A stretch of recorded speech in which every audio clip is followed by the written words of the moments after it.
So last month's headline inflation rate hit a new 17-year all-time high, surging to 19.64%.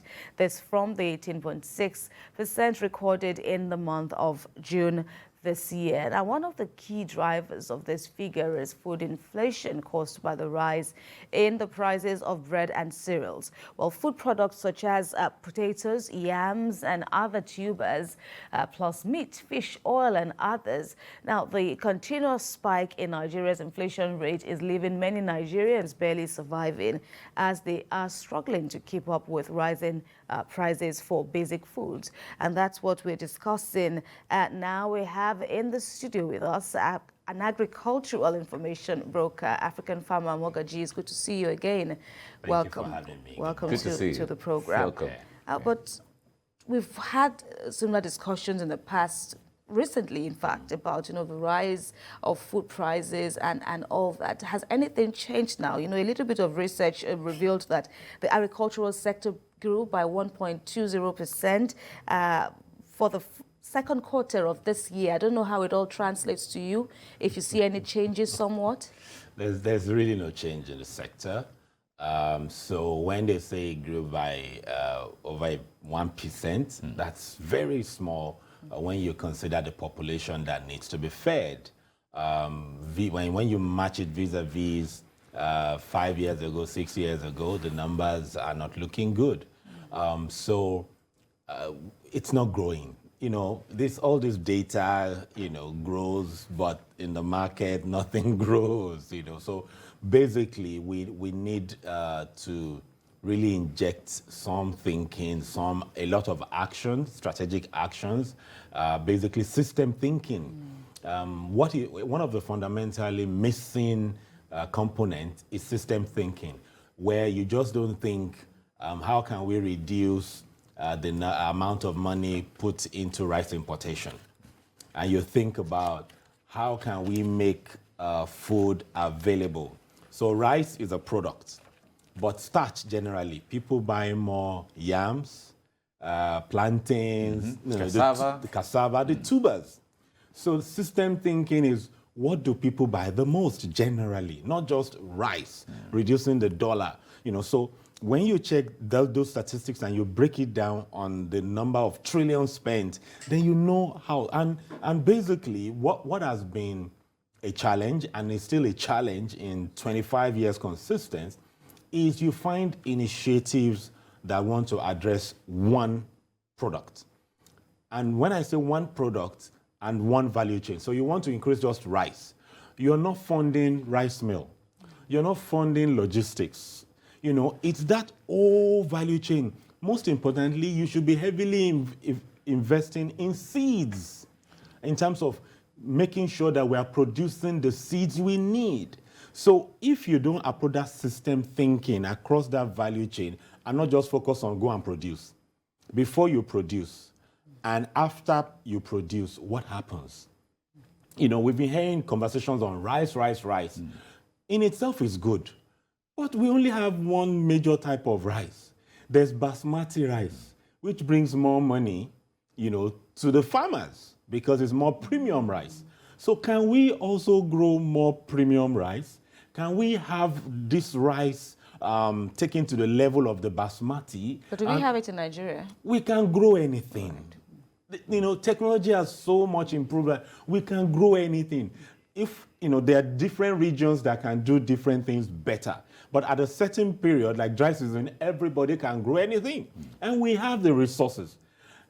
Nobody should tell me we don't have. I've been around for too long and traveled around the country that we have everything we need. We don't need any other thing apart from getting the humans and getting the right people in the right place, and things will change. All right. You talked about the one product scheme, which it looks like Nigeria actually gravitates towards. Every administration that comes, you talk about rice, you talk about one thing. Remember the days where cassava was one of them, and then talking about cassava bread.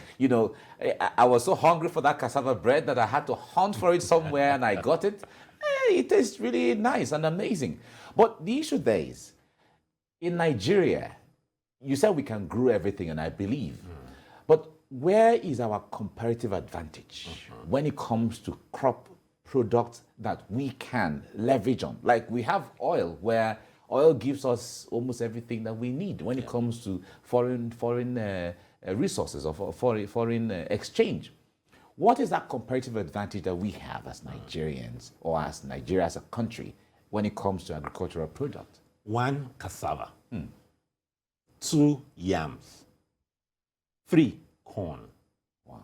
4, plantains. And also beans. I see you didn't even mention rice. We don't have a comparative advantage with rice. We have no business with rice. When you call countries like Thailand and Taiwan, they and, have that and China. comparative Right. advantage. Yeah. They use swampy lands, meaning they can grow as many times as they want. And they've developed equipment that can work in those swampy lands. We have not touched any. When I say any, I mean any. Cassava, we pick it, we drop it. We've not even focused on yams. And you know the funny thing is that with or without government intervention, cassava is we're still #1 producer in the world. Wow. With or without government intervention, we're still leading #1 in yams. And guess what? We don't contribute to any significant export. So if we are #1 and #2 in those produce, even sweet potato, we are within 1 to 5 globally. You know, plantain, we are 1 to 10 globally. You know, so when you check all this, we're focusing on rice that we don't have a comparative advantage. And when they even add value to rice, But what is responsible for that? Is it the demand? Because it seems like everybody, especially for some ladies, I don't want to mention some persons, who eat rice almost on a daily basis. Not Is just it the the demand that ladies. is impacting that gravitation towards rice? you know, wrong diagnosis will lead to wrong prescription. Okay. So if you just look at it as what product is taking the highest currency, you know, in terms of dollar from CBN, you look at rice. But when you look at what do Nigerians eat the most, that when you cumulate it, you know, it would reduce that importation in terms of the processed products that we import. When you put that together, then you should be looking at yams, cassava, cornstarch, as in corn to make cornstarch, the industrial value. Rice has no industrial value. It's rice. It's It's nothing. rice. You consume it. Even though it does have, but when you look at cornstarch, corn oil, There is a long the chain. pharmaceutical industry imports a lot of cornstarch. But the sentiments have, you know, especially with this food crisis that we are seeing now, the sentiments have been that even for those 5 staples that you mentioned, we still don't have enough to feed everyone. We don't have enough to feed. Even with the yams, even with the With potatoes. cassava. The wastage is huge. So what I don't know why this is looking like rocket science. If yams is wasting and we produce 70% of global consumption and it's still wasting and we contribute less than 10% to global exports, then it means that if we begin to process yams, we will be able to take care of our food security, get some foreign earnings from it. If we focus on our cassava, basically, which is, we consume a lot of cassava, you know, but guess what? We can increase the productivity. You take the same cassava stick you plant here, and you get about 11 to 15 tons for a football field. You take it to Thailand, they get 40, 50 tons. You take it to other countries. There are other things they use to increase productivity that we don't use. Then those cassava stems are not evenly distributed across the country. So bottom line is that, can we focus on what we have and not what we don't have? We seem to always want to get what we don't have and leave what we have. Something foreign appeals to us, but what we have is always wasting. You know, and we can do a lot of all these things all year round, unlike the other countries that we import from. We have dams, we have reservoirs in every state of the nation. irrigation. Even in Lagos. Right. So, well, amidst all of this now, you know, analysts noting the potential we have in Nigeria, are also mindful of the challenges, especially security. How does this work together if we now focus on what we have, the potential to be able to, suppress all the challenges, but with the core problem or one of the core problems of security, what's the mix going to be like? Now, I always say out of every adversity comes a greater or equal opportunity, right. provided we can see it. Lagos is Lagos today because their monthly allocation was not regular at some point in time. So it forced Lagos to look inwardly, to pay a temporary price for an ultimate goal that we all enjoy today. They built systems out of that challenge. Now, there's insecurity, there's banditry, no doubt about that. But as that crippled food supply? No. When we were during COVID lockdown, when everybody could not bring anything, did it affect us as it was predicted by the global organizations? No, they said we would drop dead. They said we won't be able to feed. But we tried better than the developed countries, in terms of food availability. So bottom line that we need to know is we need to stop focusing on the adversity and look for the opportunities in it. The opportunity in this food inflation is that we can look inward. The opportunity now is 40% of anything produced, anything food produced, goes to waste. The opportunity is for us to work with BOI, for us to bring the private sector in, for us to have a private sector pally conversation, break it down to them and say, this policy exists. And let them, de-risk the sector. How do you de-risk the sector? You say this policy exists. So before they can change this policy, they go to National Assembly, you can contest it, open it up to the people, to the private sector, and let them take advantage of it. All right. We have, talking about the issue of what we have, like you mentioned the issue of food wasting. Yeah. I can attest to that to a great extent. For instance, in Benue, where you have mangoes, oranges, cashew, plantain, yams, banana, and so on. When it's the time, they waste a lot. So one expects that maybe a juice company or factory would have set up in a place like that, and so on. And in fact, in the next week is going to be a New Yam Festival in some parts in Benue and all of that. It tells you that there is so much harvest and then there's so much festivity. Yes. But talking about taking advantage of those kind of like yam and cassava that we have naturally, we have comparative advantage. We expect that the private sector would have, moved in to take advantage of that. But we're not seeing that as much. Why not? See, Nigeria's private sector sleeps a lot. Personally, I've been around. The government is even doing more than the private sector. Meanwhile, the private sector that should be making the money. The private sector looks for what will not make them do the thing. When telecom came to Nigeria, the global giant said it could not be done until one in an African country said, come on, we can get this done. Possible. It's possible. It's that possibility mindset. And today, everybody is looking for the piece of the pie. Now, the private sector gets all these big consulting firms to write. At the end of the day, they package all the impossibilities.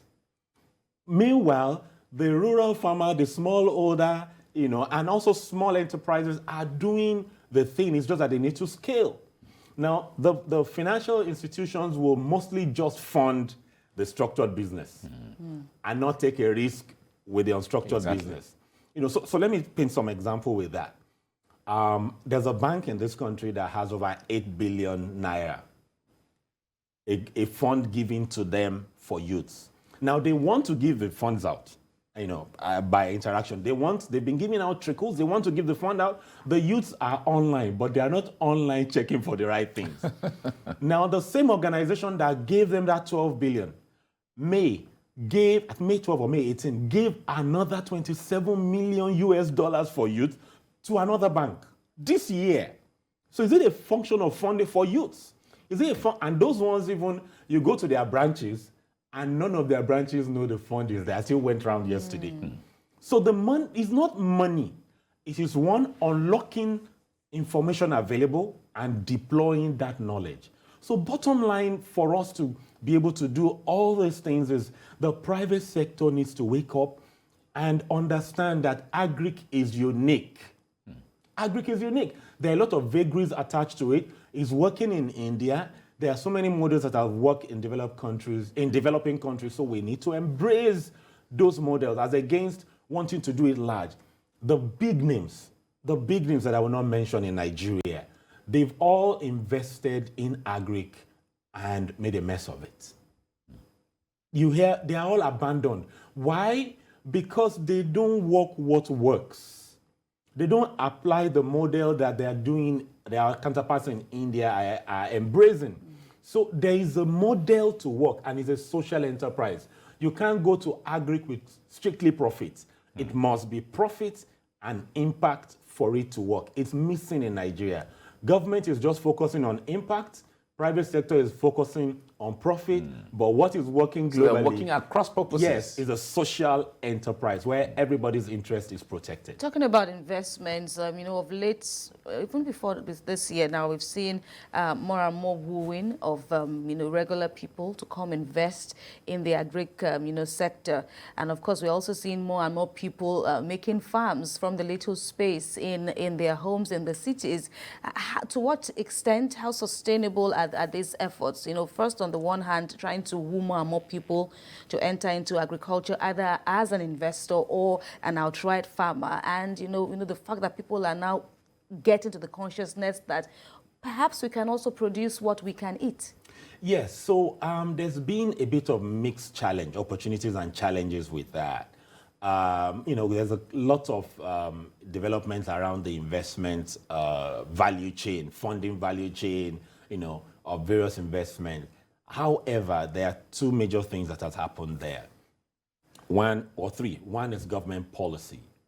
Government policy keeps somersaulting.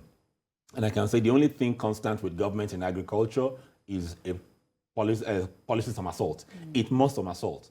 So if you don't understand that the policies must change, your business model will be affected.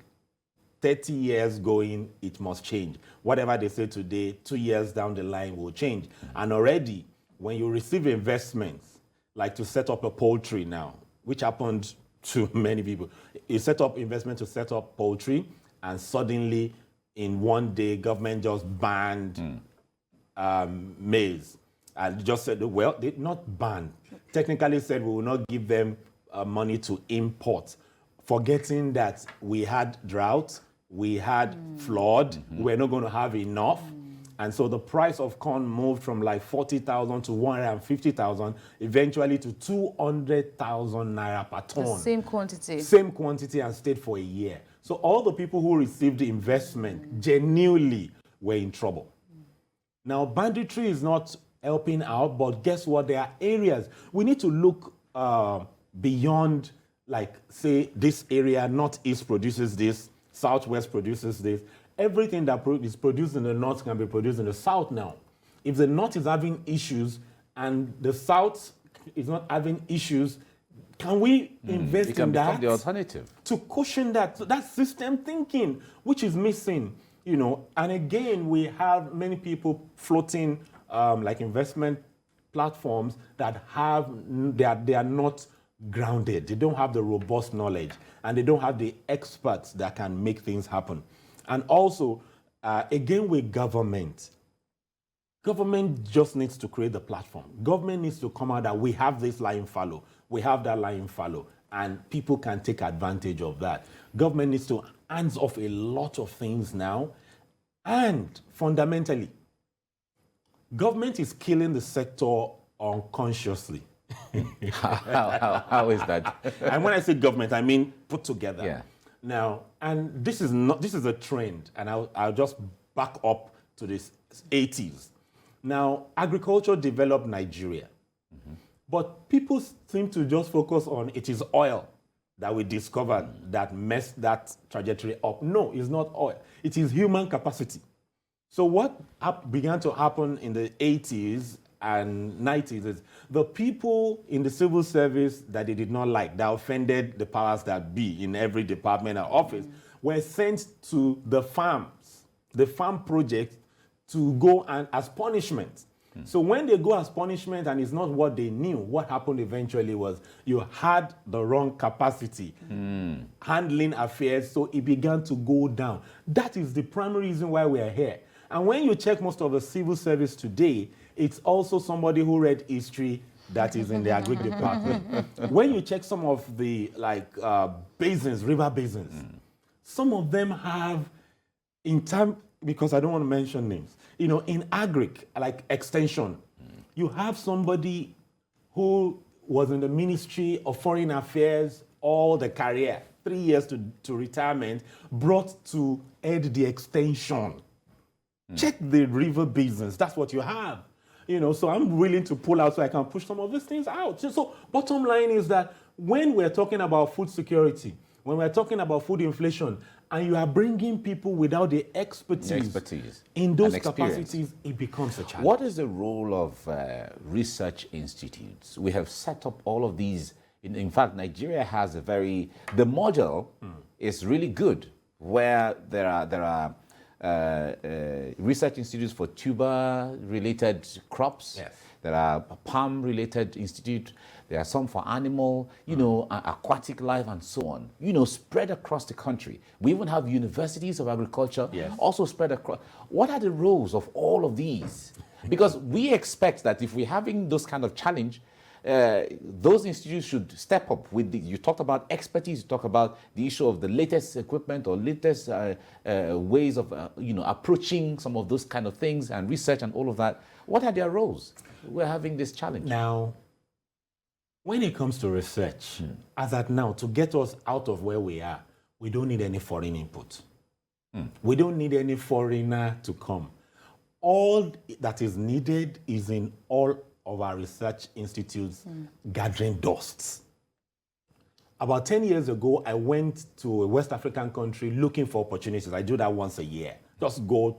And I was happy to have found a maize that will help your chicken, anything meat, to get to market 3 weeks before the time. That's a lot of savings. Wow. I came back, I was happy, and I went to meet a colleague of mine working at a research institute.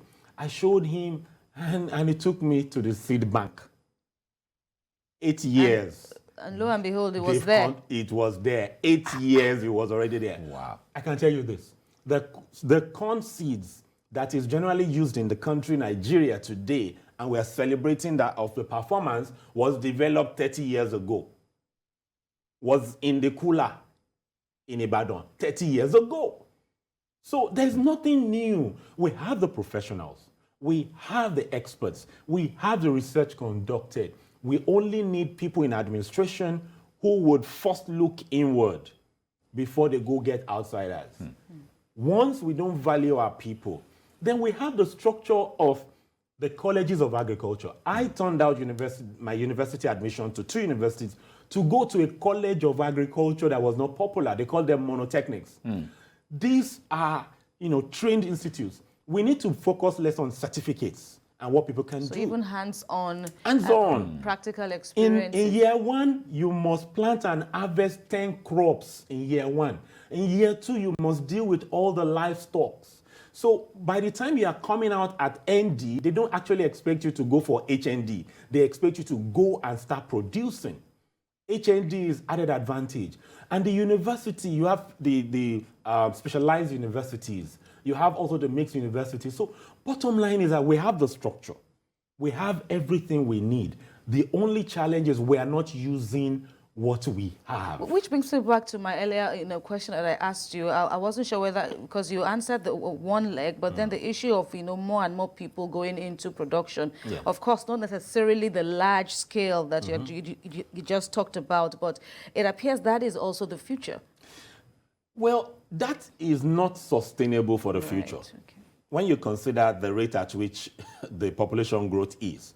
But that helps us, to reduce dependence on commercial production. It helps with our nutrition because you can grow some of the, at least vegetables that you consume, and you can take care of your health better than just taking anything that is there. Many people are going into production now. We see the beginning, but the end is always not right. Why? Inputs.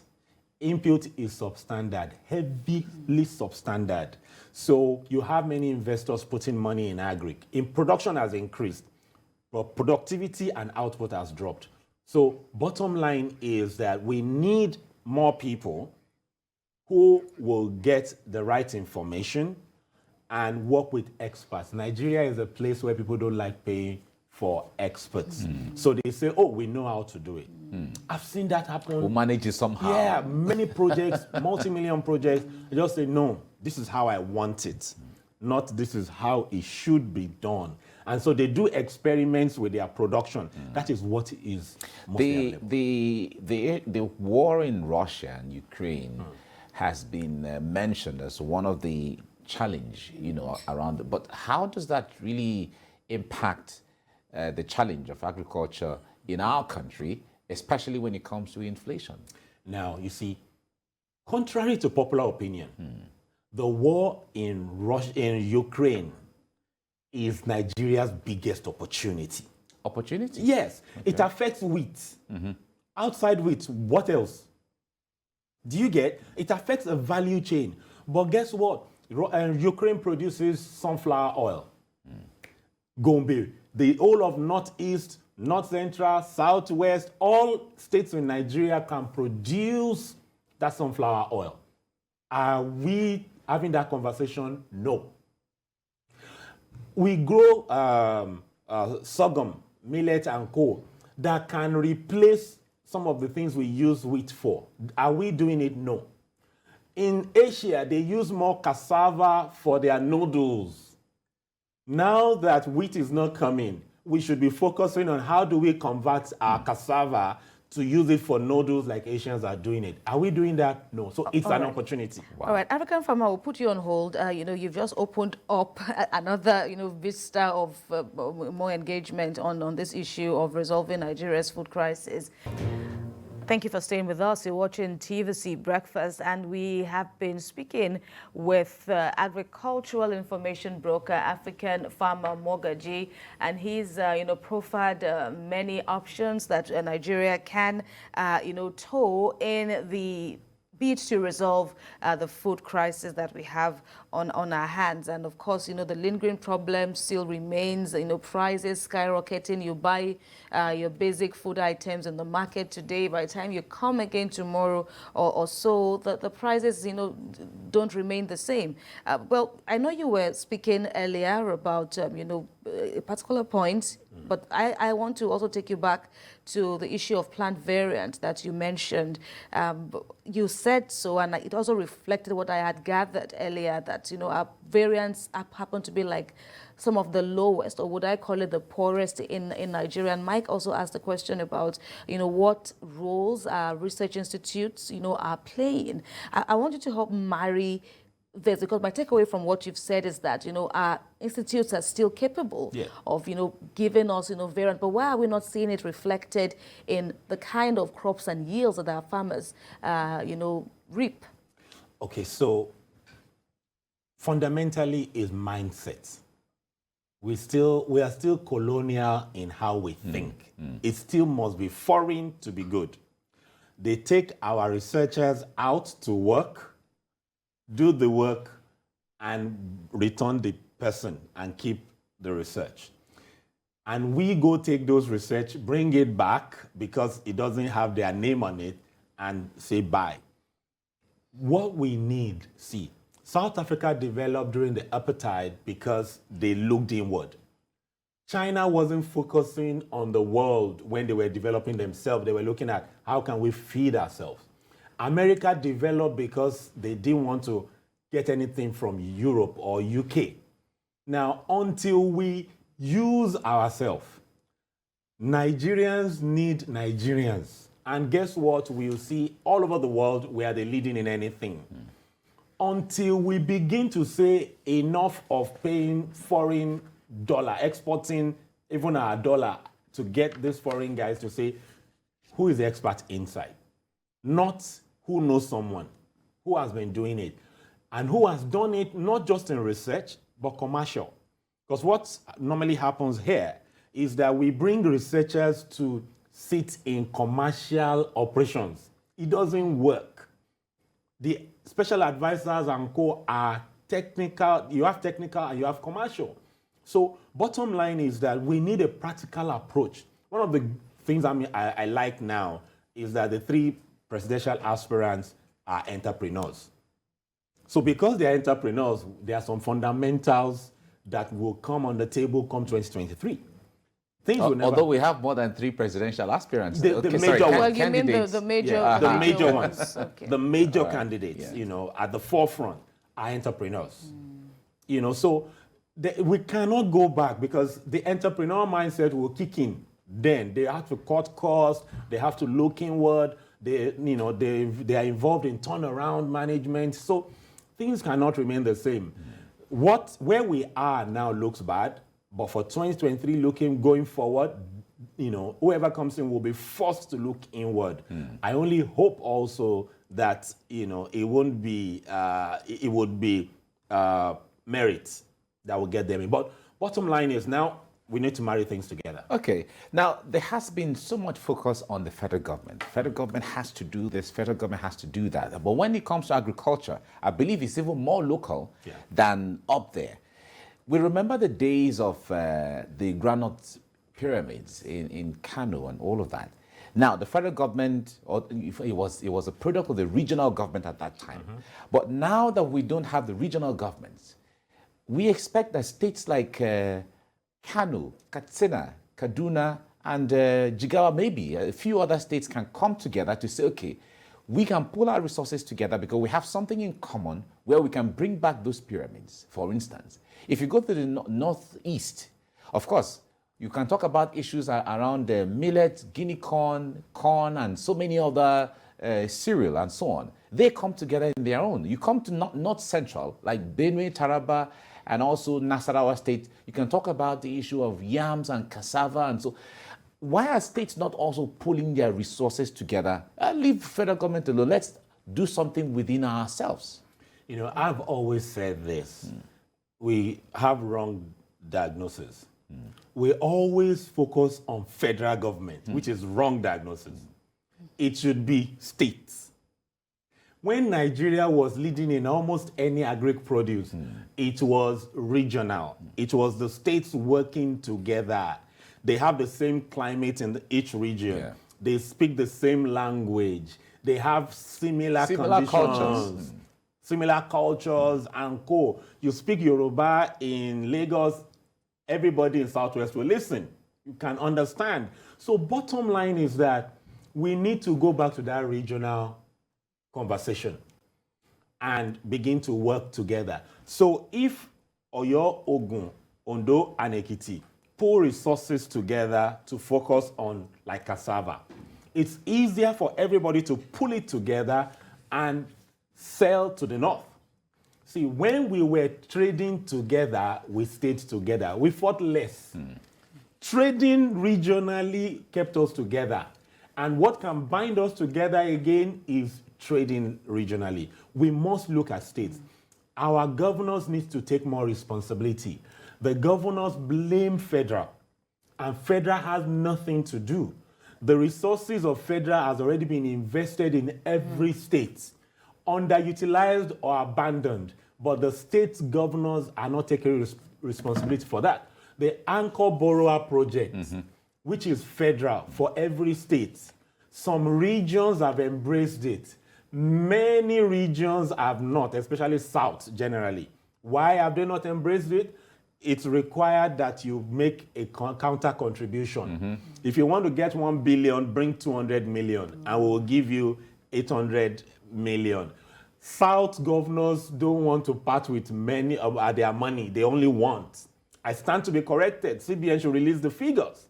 So bottom line is that we should blame Nigeria's food insecurity and inflation on the government and local governments.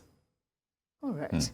We will leave at this point now, and hopefully we bring you back to talk some more about this, and of course assess the situation in Nigeria. We hope next time it will be on a more palatable note, bearing in mind all the opportunities you've talked about. Many thanks, African farmer Mogaji, for speaking with us on TVC Breakfast. Thank you for coming.